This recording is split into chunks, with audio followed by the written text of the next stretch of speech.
Take a flat piece of notebook paper. Its standard job is to hold ink. But if you fold it into an origami boat, its shape changes entirely so it can perform a new task, floating on water. Plants operate on this same principle. To thrive in harsh environments, they alter their physical structures into specialized tools, allowing them to perform secondary functions essential for survival. Usually, a plant follows a predictable blueprint. Roots provide anchorage and absorption, stems handle support and conduction, and leaves are dedicated solely to photosynthesis. When the environment becomes too dry, too crowded, or the soil too poor, the plant must break this blueprint. Mastering these specific structural shifts is the key to understanding how life adapts to the world's most challenging niches.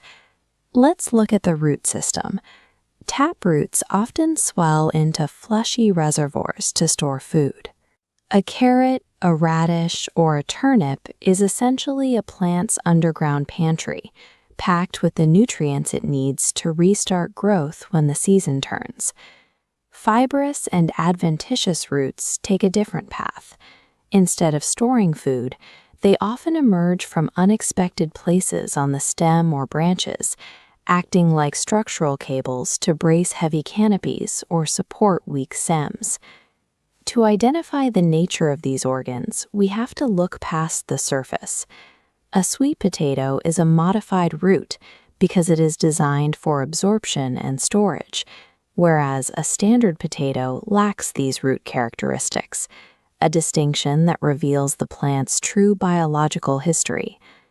Whether hoarding resources or physically bracing against the wind, these modified roots ensure the plant survives when standard soil absorption isn't enough. Stem modifications fall into three distinct zones: underground, subaerial, and aerial. Finding a stem underground requires looking for specific landmarks. Ginger and potatoes are stems because they possess nodes and internodes, evidenced by potato eyes, allowing them to store food during dormancy. Subaerial stems, like the Synodon runner shown here, specialize in rapid expansion. They grow horizontally along the soil surface, using their nodes to strike new roots and anchor daughter plants as they claim new territory. Above ground, we find the phylloclade. In arid regions, the stem transforms into a thick, green, fleshy organ that takes over the leaf's job of photosynthesis while acting as a water tank. These modifications turn the stem into either a secure subterranean bunker for long-term survival or a horizontal tool for fast territorial growth.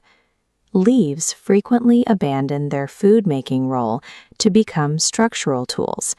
Leaf tendrils are thin, coiling structures that provide the grip needed for weak-stemmed plants to climb towards the sun. To prevent water loss and deter animals, some leaves reduce their surface area until they become sharp, hardened spines. On a cactus, these sharp needles are actually the plant's true leaves. Scale leaves provide a different solution.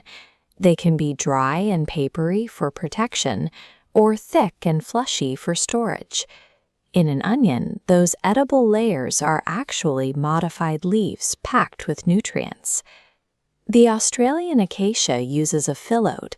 Here, the actual leaf blade drops away, and the leaf stalk, or petiole, flattens out and turns green to take over the work of photosynthesis. Identifying these parts requires looking at function. In a cactus, the broad green pad is the modified stem, while the sharp needles are modified leaves. By sacrificing their primary role, these leaves become the plant's ultimate defense systems and structural anchors. A phyllodes is a modified leaf stalk. A phylloclade is a modified stem. Thorns are woody stem modifications. Spines are modified leaves. This map summarizes these strategies.